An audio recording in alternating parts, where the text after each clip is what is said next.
Well, I think we've had a lot of successes over the past 4 years. I think any mayor will tell you that there are always more things that she or he wants to accomplish, and I'm no exception. We've been able to initiate some pretty significant, for our community, development and redevelopment projects. The Stow-Kent Shopping Plaza is a site in the city that has needed attention and redevelopment for about 15 years. And under my administration, we were able to work with the owners of the plaza to start demolition. So a big portion of the plaza has been demolished, and we were initially anticipating a residential project, but that has shifted focus, and we now are anticipating construction of a new Meijer store. Meijer is moving into Northeast Ohio, and Stow is one of the areas that they have selected to move into. And, sorry. No, sure. What is Meijer's? Meijer is a full-service department/grocery store. Oh, okay. They're out of Michigan. Uh-huh. They're in the Columbus area. They have started moving into Northeast Ohio with a few stores planned. Mm-hmm. I would say the best way to describe them for folks who have never visited one is they're a little bit of a hybrid between a Giant Eagle and a Target with a little bit of Kohl's thrown in. Whoa, okay. And up here we say Target. Okay. Now, was there a grocery store in Stow before this? Or?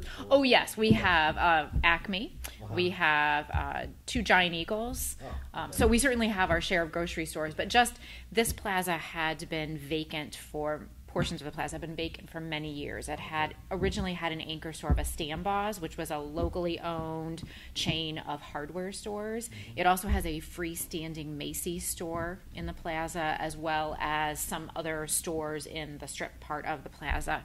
My daughter, who is now 17, was a baby when Stambaugh's closed and the plaza started becoming vacant.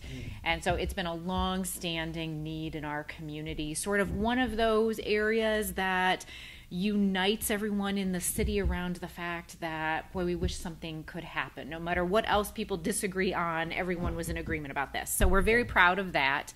And we've also had a number of other significant development projects along our Seasons Road and Route 8 interchange. Fog developers have started a building, the first of 3 planned buildings that will be for industrial and commercial use, about 180,000 square feet for this new building.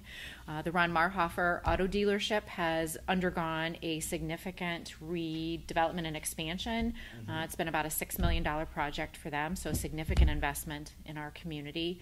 And our industrial and commercial vacancy rate is the lowest it has been in years, and we now have developers coming to the city looking to build new space because they simply can't find existing vacant space for their clients. And so from a city's perspective, that's a good problem to have. Right. In addition to that, we've had a tremendous focus on quality of life for families and really making sure that Stow is a community that welcomes all kinds of families, all kinds of individuals, tries to provide opportunities, whether they be economic, recreational, educational, run the gamut of all kinds of things for people to be able to enjoy in Stow. I think we all recognize that we are dependent on the region, Akron and Cleveland as well, because we are a medium-sized city of about just under 35,000 people. So we certainly understand that people are going to be leaving Stow for a variety of reasons during the day, but when they come home or when they come to work and are employed at one of our companies, we want to make sure that they have the best experience possible.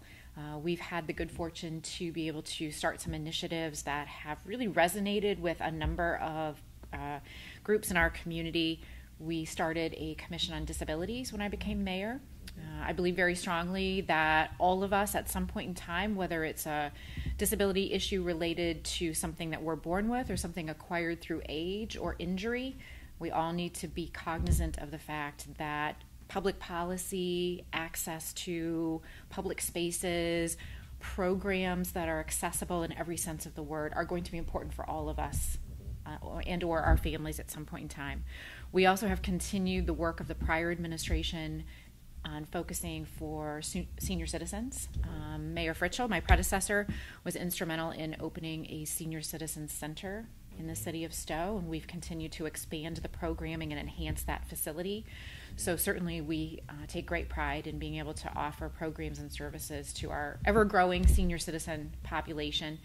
And as well, we've worked closely, as every good community I think should, with our school system, not only on sports and programming things in conjunction with our Parks and Recreation Department, but on issues of security. We're also in talks with our school system to incorporate the administration building and staff house there into City Hall, so that we have a little bit more of a synergy staff-wise between the city and the school district. It also will allow the school district, if we can successfully complete this, to leave a facility that's really on the outskirts of town, not easily accessible by citizens either in Stowe or Monroe Falls, because we are a school district of the two communities together, and allow the school district to not have to operate a building which really no longer serves their needs well, or the needs of the general public.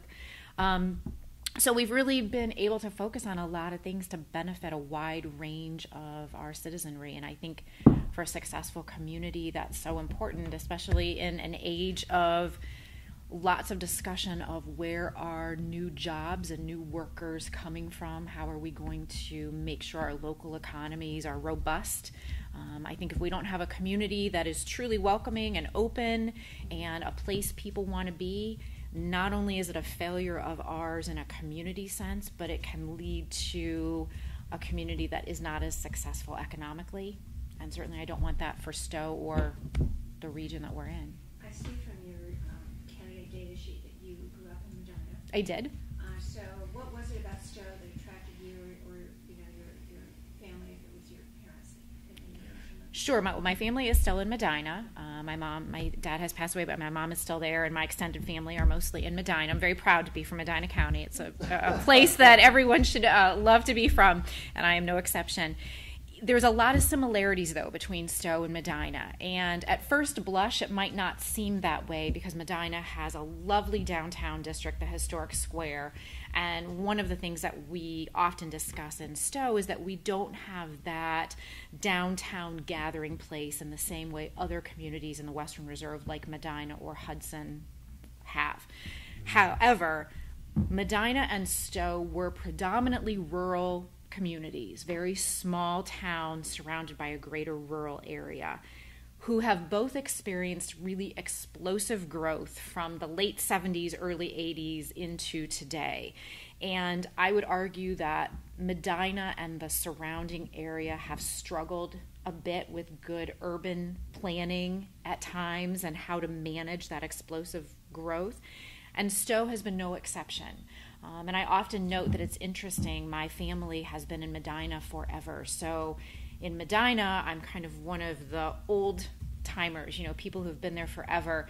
And my family sometimes has had this perspective of all these new people moving into Medina. And then I go to Stowe, and I am one of those new people who moved into the community fairly recently by comparison standards for many families, and have been part of that explosive growth. So I think I've taken a lot of lessons from growing up in Medina and just absorbing all of that activity and all of that growth and put it into practice in some of the policies that we've tried to enact under my administration, and indeed when I was on council in Stowe as well. What is the reason that Stowe doesn't have that sort of New England town square-y feel? I mean, I know in some communities in this area, it's just because development has been so explosive, sort of the road building kind of took Dictated. away. Mm-hmm. Dictated. Well, I think Stowe was a crossroads between several, and still is, a crossroads between several other communities that offered that. So Kent is our next door neighbor to the east. Hudson is our next door neighbor to the north. Monroe Falls and Talmadge specifically are our neighbors to the south. And of course, Talmadge has the historic circle. Kent has a downtown with the university. And so I think it was just one of those outgrowths of development, not necessarily our residential explosiveness, but just people were going from one community to another. What people in Stowe called the old downtown, which is the intersection of routes 91 and 59, is where the Marhofer Auto Complex is. Okay. And certainly at one time was more of a center of commerce. And then City Hall moved north a couple blocks, and so now it's at the intersection of 91 and Graham. But we are working hard to create more of a downtown feel. Our city center complex has City Hall, our service building, and our safety building. We have a playground that has really been a signature of the city called Skip Playground. It was built in the early 90s. It's in need of refurbishment and repair and being rebuilt. We've been working on a plan. We were unsuccessful about a year and a half ago in getting city council behind a plan, so we've kind of taken a step back and are examining what to do. But we really have some ideas for putting in place not only a new playground, but perhaps some additional walking trails and things that would make the city center campus more of, I don't want to say an artificial downtown, but a forced area that didn't necessarily grow out of organic development, but a true community gathering place, which in the best sense of the word is what a downtown is, a place where everyone gathers. Is Stowe a more of like a bedroom community for Akron and Cleveland, or? Yeah. Yes and no. I think that's a bit of an oversimplification of how our residents interact with area communities during the day. We certainly have a number of significant industrial and commercial employers. With that said, absolutely, many people travel to Akron especially, as well as Cleveland and the eastern and southern suburbs of Cleveland for work. Our largest employer in the city is our school district. We are the second largest school district in Summit County outside of the city of Akron schools. So certainly it's not an undeserved reputation that we are a bedroom community, but with that said, I would be really selling short our local businesses and the number of private employers that we have with 50 and more employees if I characterized us entirely that way.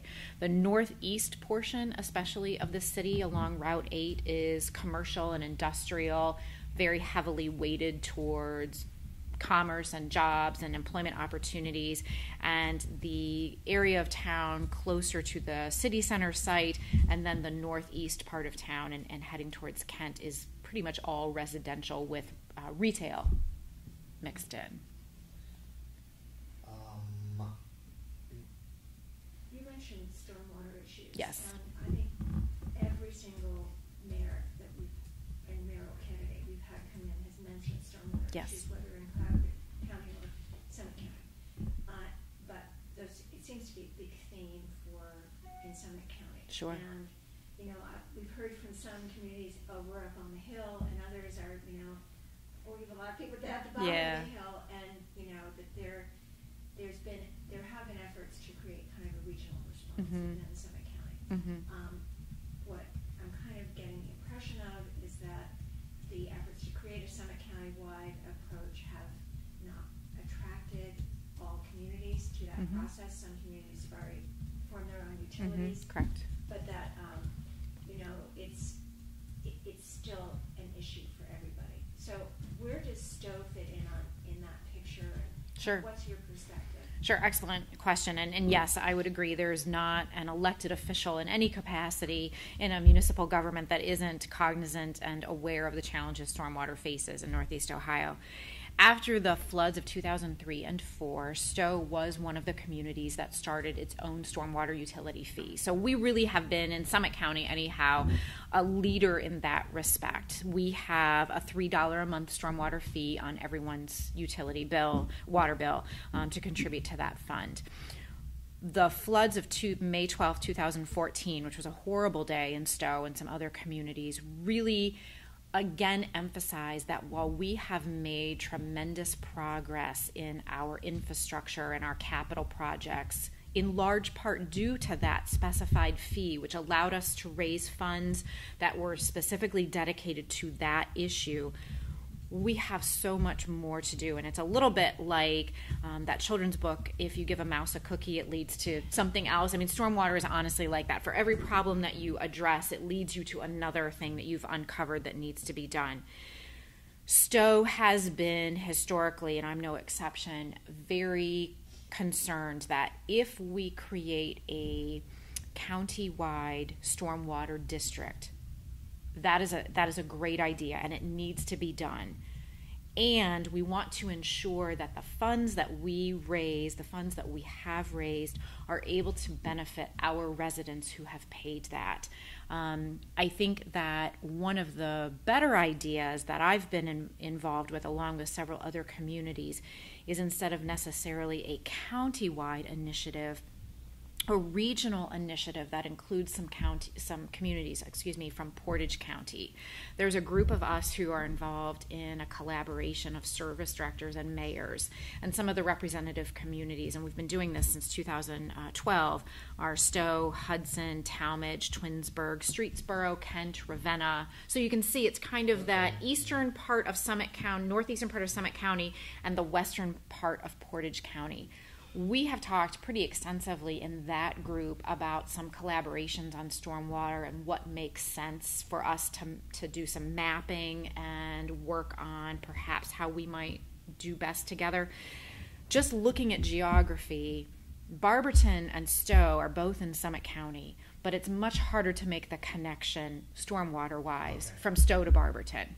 It's a lot easier to cross county lines and make the connection in all our heads from Stowe to Kent, let's say, with stormwater. In terms of watersheds. Correct, and just sort of how the direct impact occurs. I mean, I think we all intellectually understand that water in Stowe can impact Barberton at some point.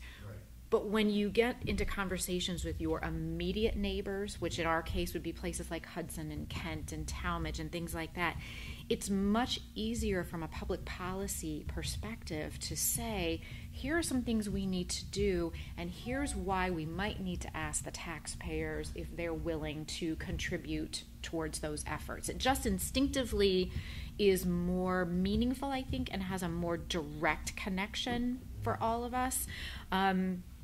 And I'm wading into dangerous territory because I don't pretend to be an engineer on any sort of level and understand watersheds the way our engineering folks do. But I think that at times in Northeast Ohio, we've had a little bit of an arbitrary adherence to we have to do things within our own counties, when reaching across those county lines make more sense for cultural reasons. Stowe and Kent, our residents, we have lots of places that are called Stowe, Kent, whatever, because our residents go back and forth so much, and Stowe and Kent are very aligned in many respects. So it makes more sense sometimes as we look at some of these problems like stormwater to not just adhere to those artificially human-created political boundaries, but take a look at our cultural and geographical connections, which in the case of the Summit County communities I just mentioned and the Portage County communities I mentioned, there's a cohesiveness there. And do you share a watershed with those communities? We do. So the Fish Creek watershed is on the eastern border of the city, which also impacts Kent. In fact, we're doing a joint stormwater project with the city of Kent right now. Okay. It has been underway for about a year, and the major portion of it is in Kent. In fact, they are the lead agent for the project. Okay. But there's a big portion of the construction that affects residents in the very eastern side of Stowe, and so Stowe has been part of it as well, and we've shared some costs in that. So when you look at things like that, it just, I think, again, makes the public policy for municipalities more meaningful and impactful for residents, when ultimately you're asking residents to potentially either directly or indirectly help fund some of these efforts. And stormwater is an easy way to illustrate that and talk about that. I mean, there's all kinds of things that I think crossing county lines sometimes makes sense. Stowe and Kent and Ravenna are communities along State Route 59, which was really the historic route of commerce and travel in that part of the counties. And so we've had some conversations with them about down the road looking at some shared business districts. Can we talk about some shared zoning goals that we have? Kent and Stowe had applied 2 years ago for a grant through AMATS, and we were not successful in obtaining that grant, but the goal of our grant, and our goal remains, creating a district along 59, so the eastern portion of Stowe into Kent and the western portion of Kent where it meets up with Stowe, which is commercial and retail. How can we work best together to examine what's our zoning policy? Do we have good pedestrian access in both communities? Our residents seamlessly move between the two cities and along that corridor. But are we as communities really acting like they're one corridor? We could sure do a lot better.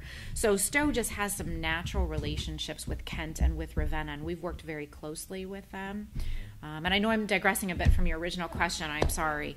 But I think that in general in Northeast Ohio, we all, and myself certainly, can do a better job of ferreting out those natural connections that communities have that don't necessarily adhere to our boundaries.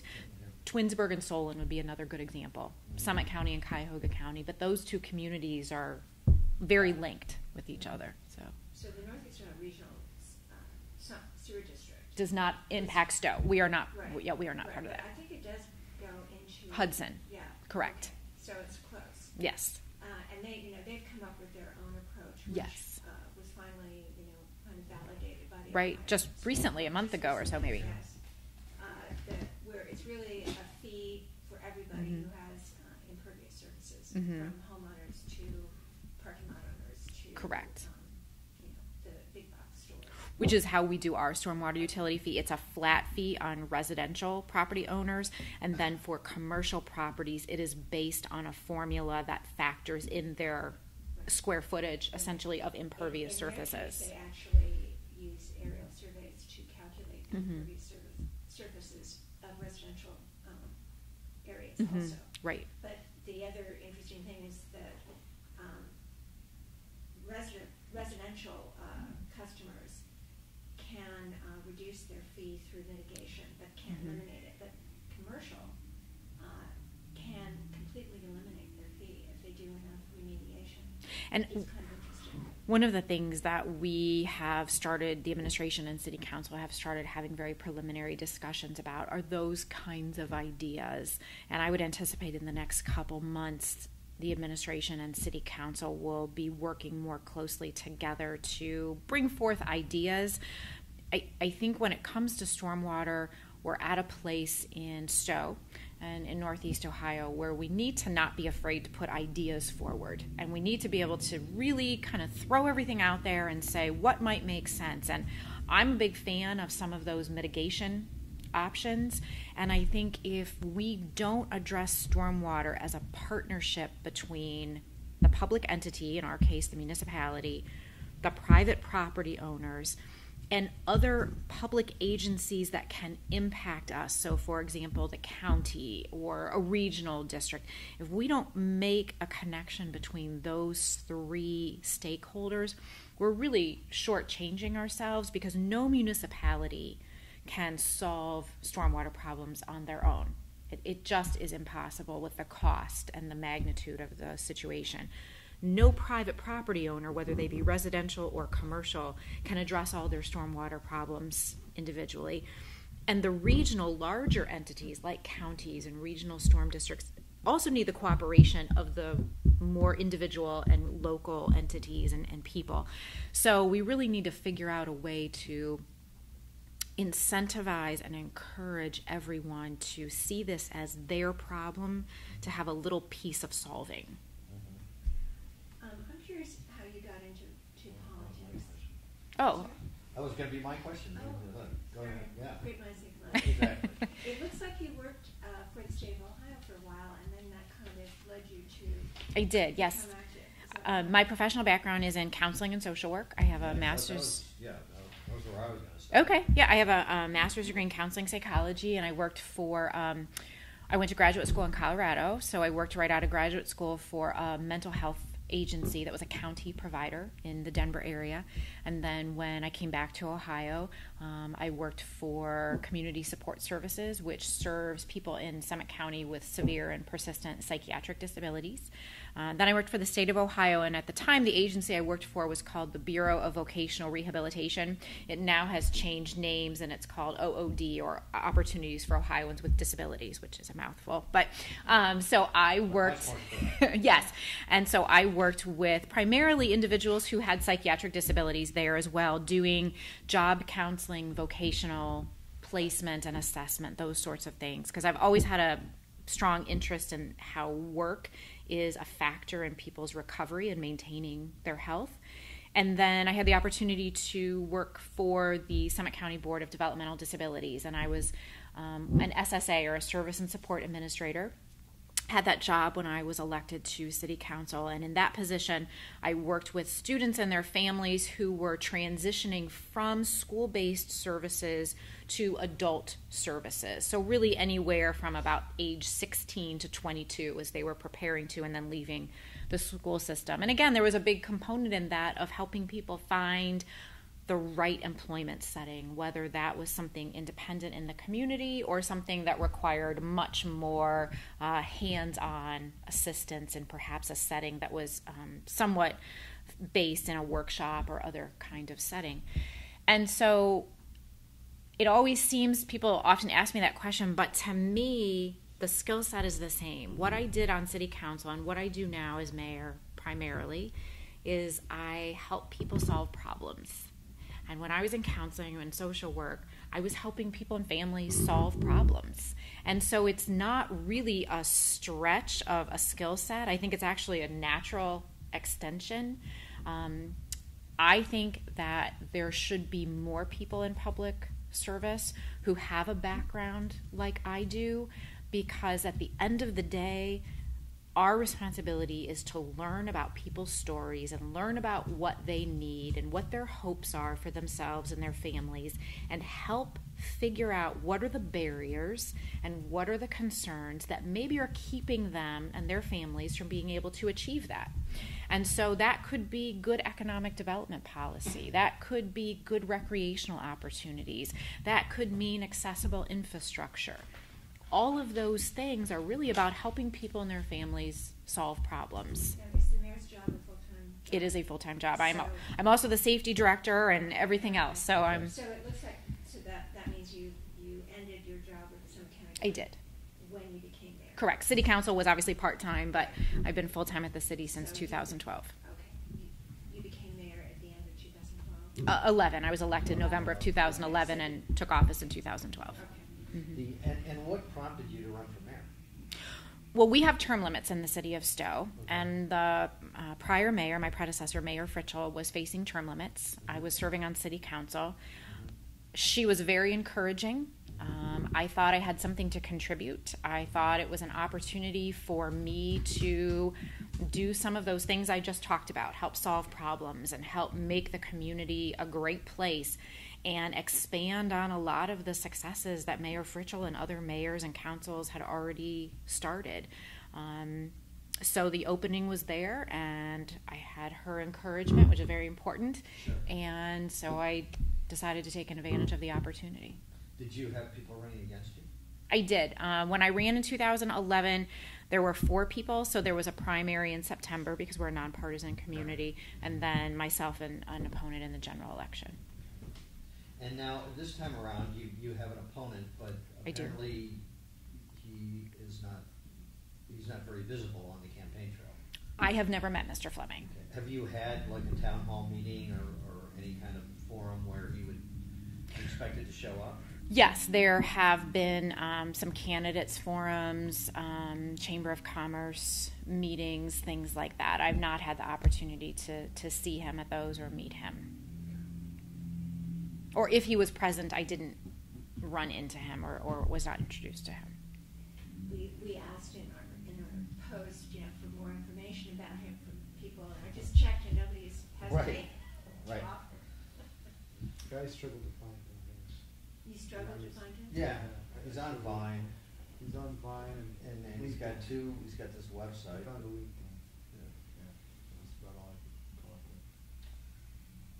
And as mayor, I mean, he's not somebody that you would just. I mean, Stowe isn't that big of a city that you would just know from the supermarket. I don't personally know him. No. Have you run into anybody who does know him?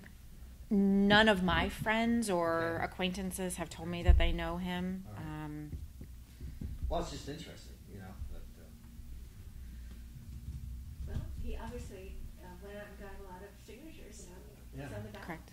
So, we just regret that he hasn't responded to our emails, so we don't know anything about him, and we don't have anything from him expressing his positions. He's obviously not here. So. Anyway. John, did you have any questions? Sure, yeah, I was going to ask, this is kind of dipping into another race, but sure. It was reported today that, there's been some dispute about who should be handling public records requests with the Stowe court, because the clerk there has come under fire for some of the contracts he's given out of a job, I think, that he created for someone.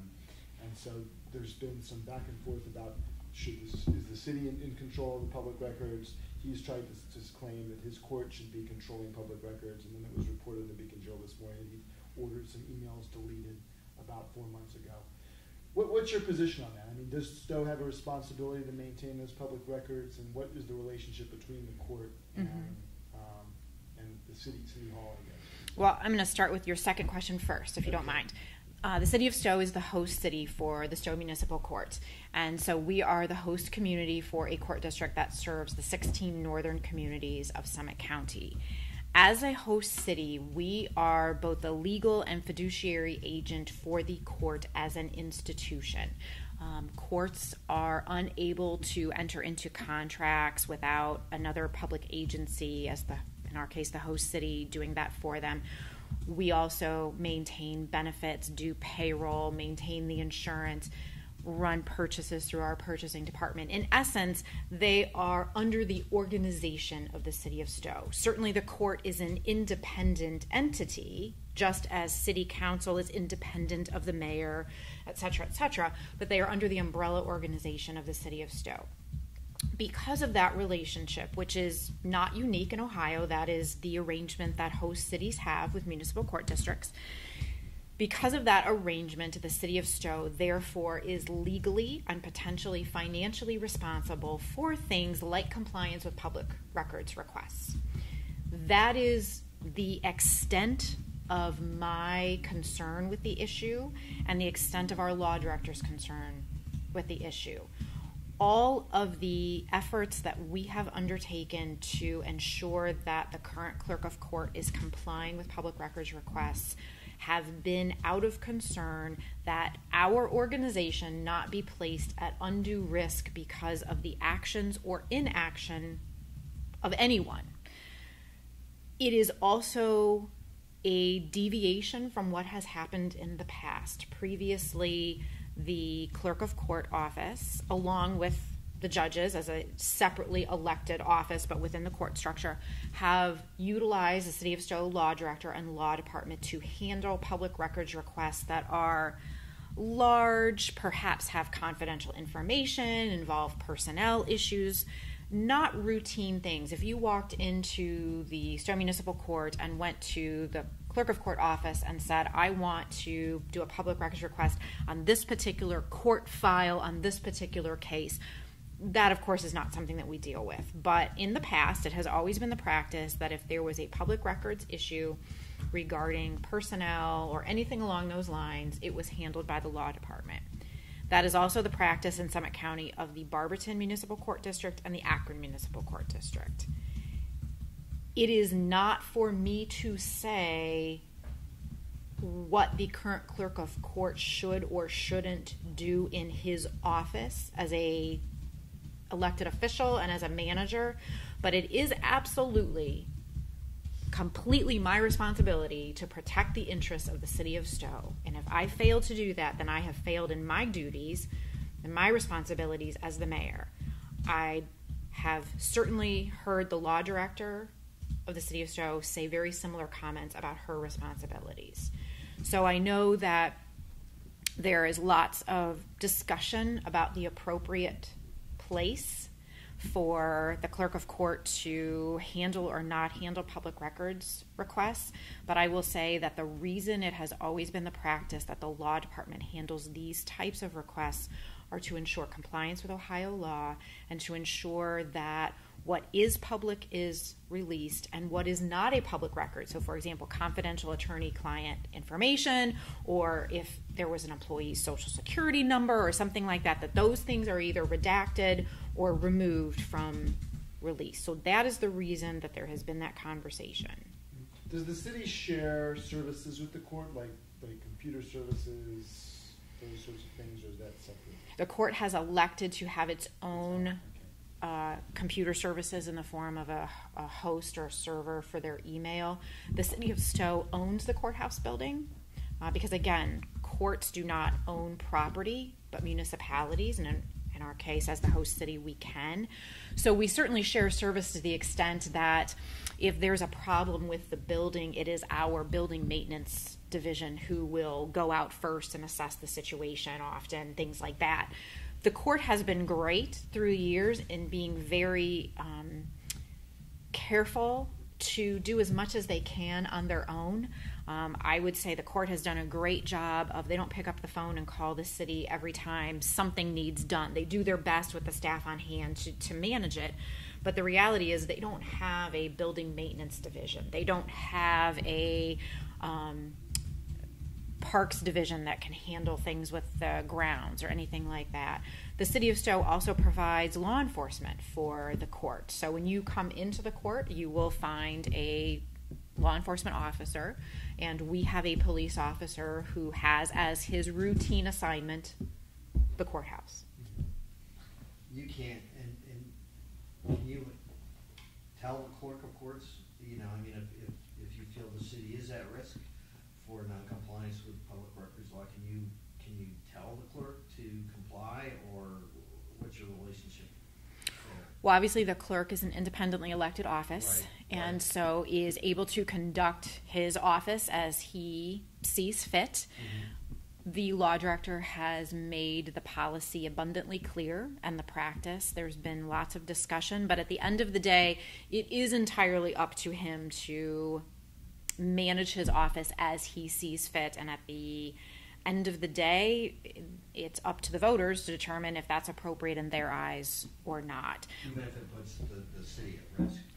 Unfortunately, as the host city, we are in a unique position, and we've always enjoyed very good cooperation with the judges at the Stowe Municipal Court. We historically have enjoyed a working, cooperative relationship with the clerk of court. I would anticipate that will continue, and this is a blip on the radar. Okay. But again, the clerk of court is an independently elected official. I understand that. I'm just wondering whether the law director or you as mayor would, for want of a better word, whisper in his ear, that. Yeah.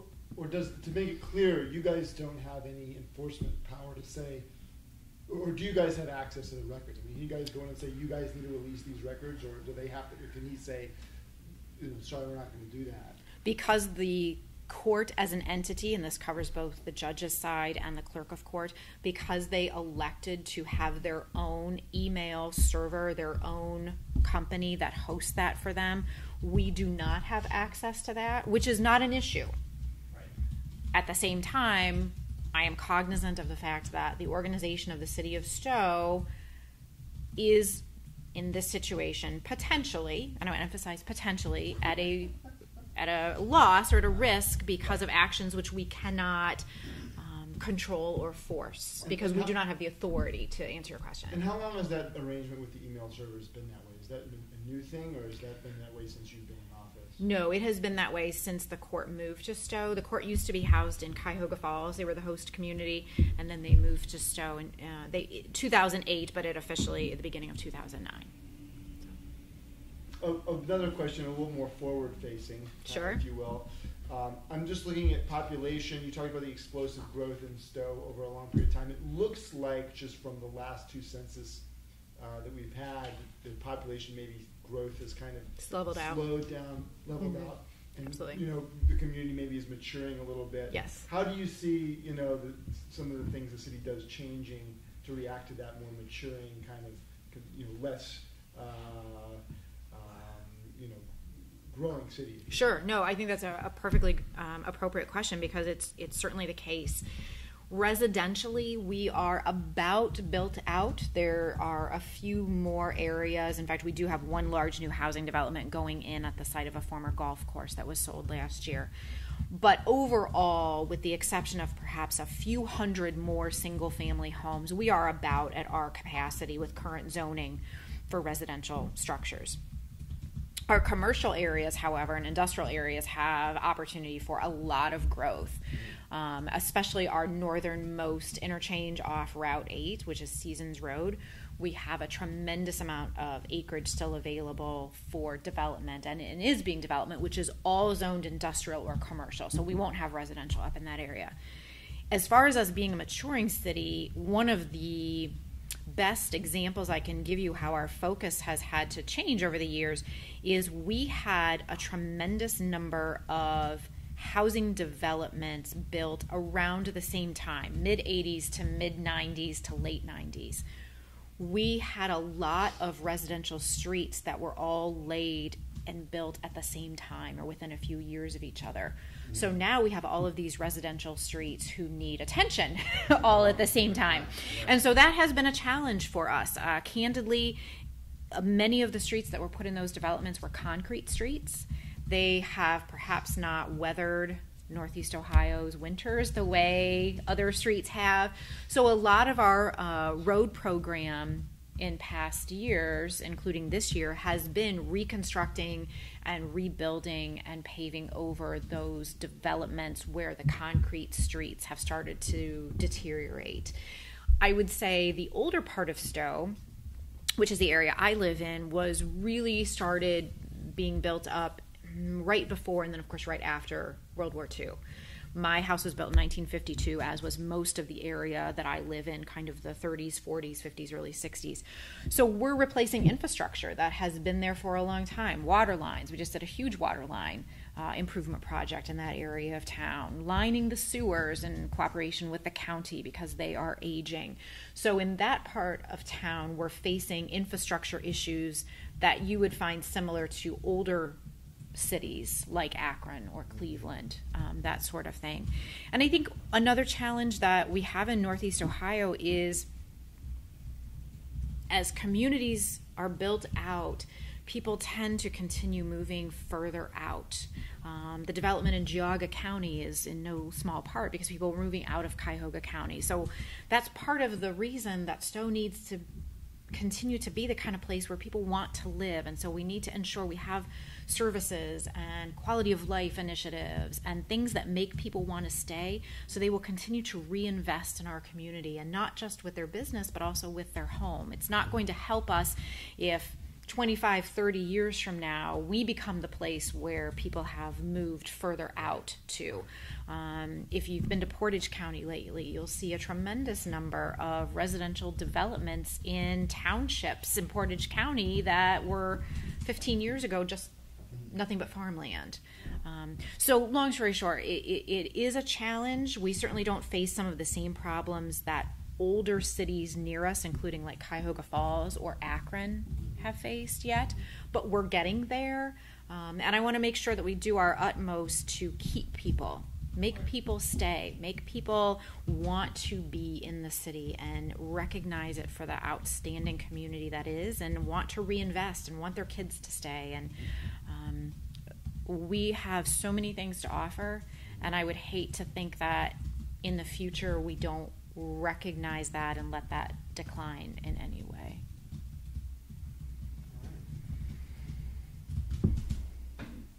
Very good.